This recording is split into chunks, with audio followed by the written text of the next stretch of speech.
युवराज छत्रपति संभाजीराजे भोसले जी ने महाराष्ट्र सरकार को चेतावनी दी है कि 6 जून तक आपको मराठा आरक्षण के बारे में सोचना होगा। हमने जो मांगे आपके सामने रखी है, उन मांगों पर आपकी क्या राय है, उसका हमें बुलाकर जवाब देना होगा। और आपको मराठा समाज का आरक्षण नहीं देना है तो हिम्मत करो कि हमें नहीं चाहिए मराठों का वोट, ये कह के दिखाओ।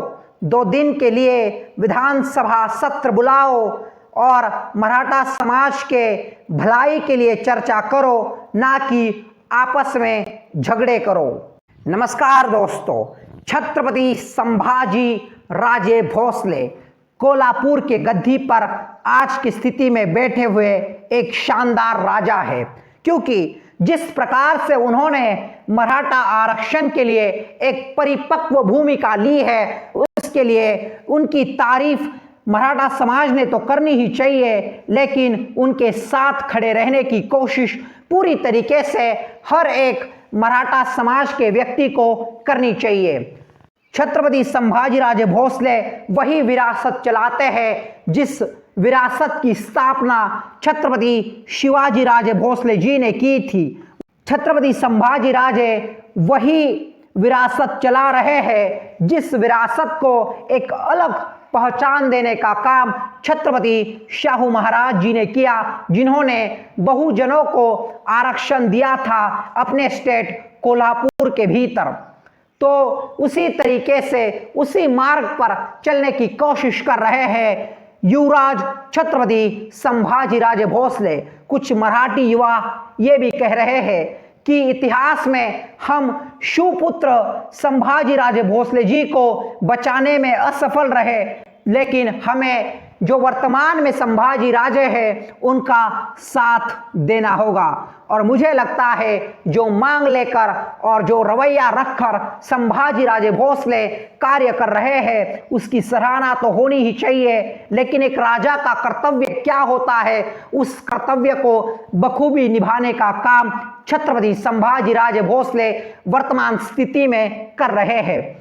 और जो राज्य की सरकार है वो मराठों को रिजर्वेशन देने में असफल रही, या फिर उद्धव ठाकरे जी की सरकार दिल से मराठों को रिजर्वेशन नहीं देना चाहती थी, ये सवाल आज भी उनके सरकार पे उठ रहा है। उसके साथ ही केंद्र सरकार ने इसमें कोई रुचि नहीं दिखाई, क्योंकि वो चाहते हैं कि राज्य की सरकार जाकर वहां पर भारतीय जनता पार्टी की सरकार स्थापित हो।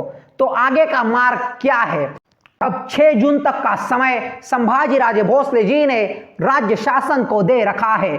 इस मुद्दे को लेकर संभाजीराजे भोसले जी ने राज ठाकरे, मुख्यमंत्री उद्धव ठाकरे, महाराष्ट्र के सबसे बड़े नेता शरद पवार साहब और मराठा आरक्षण समिति के अध्यक्ष अशोक राव चौहान, या फिर अन्य नेता जिसमें प्रमुख थे प्रकाश अंबेडकर जी, इन सभी से बात की है इस मसले को लेकर। और प्रकाश अंबेडकर जी से मिलकर संभाजीराजे भोसले जी ने कहीं ना कहीं जो विभाजन होता है उस विभाजन की पॉलिसी को रोकने की कोशिश की है। इस मुद्दे को शांत करने की कोशिश में उद्धव ठाकरे सरकार ने मराठों को 10% ईडब्ल्यूएस आरक्षण देने की घोषणा की है, लेकिन मराठा समाज इसके विरोध में खड़ा होगा, इसमें कोई संदेह नहीं है।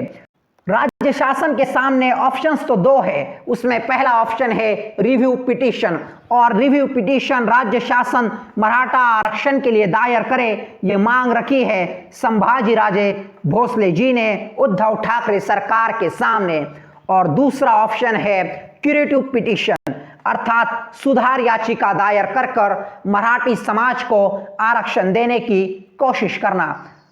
और वर्तमान स्थिति में संभाजीराजे भोसले राज्य सरकार के साथ साथ केंद्र सरकार को भी घेरने की कोशिश कर रहे हैं और सभी राजनीतिक दलों को प्रेशराइज करने की भूमिका में है, क्योंकि प्रकाश अंबेडकर जी से जब वो मिले तो इस बात के संकेत नजर आ रहे थे कि कहीं संभाजीराजे भोसले नई पार्टी की स्थापना ना कर दे जब संभाजी राजे भोसले प्रकाश अंबेडकर जी से मिले तो उन्होंने ये कहा कि इतिहास में शाहू महाराज और बाबा साहेब अंबेडकर जी एक साथ आए थे, तो आज के वर्तमान स्थिति में मैं शाहू महाराज की विरासत चला रहा हूं और प्रकाश जी जो है वो बाबा साहेब अंबेडकर जी की विरासत चला रहे हैं, तो हम दोनों क्यों ना एक साथ आए।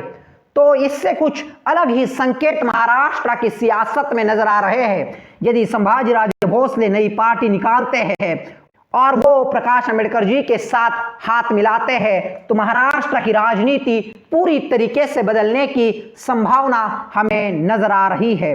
लेकिन क्या ये जो चार पार्टियां हैं, कांग्रेस, शिवसेना और नेशनलिस्ट कांग्रेस पार्टी और भाजपा, क्या ये चार पार्टियां ये होने देगी? तो मुझे नहीं लग रहा है, क्योंकि ये जो बाकी की राजनीतिक पार्टियां हैं ये कहीं ना कहीं प्रकाश अंबेडकर जी और संभाजी राजे भोसले जी में दरार निर्माण करने की पूरी कोशिश करेगी। प्रकाश अंबेडकर जी ने कहा है कि महाराष्ट्र की राजनीति में एक खामोशी है, इस खामोशी को यदि उजागर करना है तो संभाजी राजे भोसले जी ने अपनी राजनीतिक भूमिका को स्पष्ट करना चाहिए।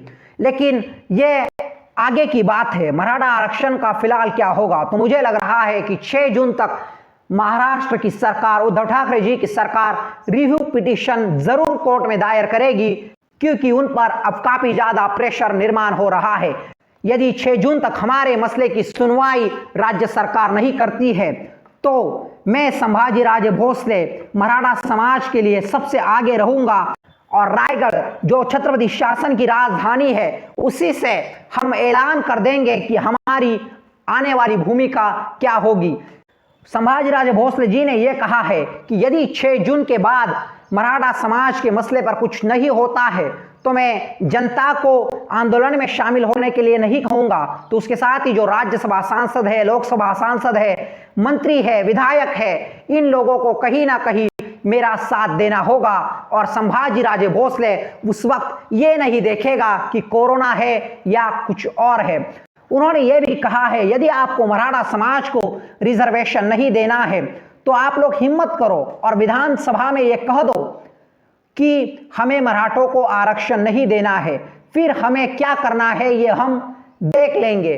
कहीं ना कहीं बहुत बड़ी चुनौती उन्होंने दी है। उसके साथ ही उन्होंने कहा है कि मेरा जो नेचर है एग्रेसिव नहीं है, मैं सॉफ्ट इंसान हूं, एक पोलाइट इंसान हूं, लेकिन मुझे मजबूर किया गया है एग्रेसिव बनने के लिए। तो संभाजी राजे की चेतावनी कहीं ना कहीं सभी राजनीतिक दलों को एक बहुत बड़ी चेतावनी है। यदि संभाजी राजे भोसले नई पार्टी निकालते हैं और प्रकाश अंबेडकर जी के साथ हाथ मिला लेते हैं तो महाराष्ट्र की राजनीति में बहुत बड़ा परिवर्तन हो सकता है और इसमें पूरी संभावना है कि मराठा समाज का हर एक व्यक्ति संभाजी राजे के साथ खड़ा रहकर महाराष्ट्र में राजनीतिक परिवर्तन लाने में उनका साथ देगा। तो ऑप्शंस यही है कि क्यूरेटिव पिटीशन दायर की जाए और उससे बढ़िया ऑप्शन यह है कि रिव्यू पिटीशन दायर की जाए, या फिर थर्ड ऑप्शन यही है राज्यपाल महोदय जी को इन्वॉल्व कर उसके साथ ही केंद्र सरकार, प्रधानमंत्री और राष्ट्रपति महोदय जी को इसमें लाकर मराठा समाज को रिजर्वेशन मिल सकता है। लेकिन उत्सुकता इस बात की है कि 6 जून को महाराष्ट्र की सरकार क्या भूमिका स्पष्ट करती है, या फिर संभाजी राजे भोसले जी को हम अलग तेवर के साथ 6 जून के बाद देखेंगे। तो आपको क्या लगता है, संभाजी राजे भोसले क्या योग्य व्यक्ति है मराठा आरक्षण की लड़ाई लड़ने के लिए? तो कमेंट बॉक्स में इस सवाल का जवाब जरूर दे दीजिएगा। तो मिलते हैं अगले वीडियो में कुछ जानदार शानदार विषय को लेकर। तब तक के लिए धन्यवाद, बहुत बहुत शुक्रिया।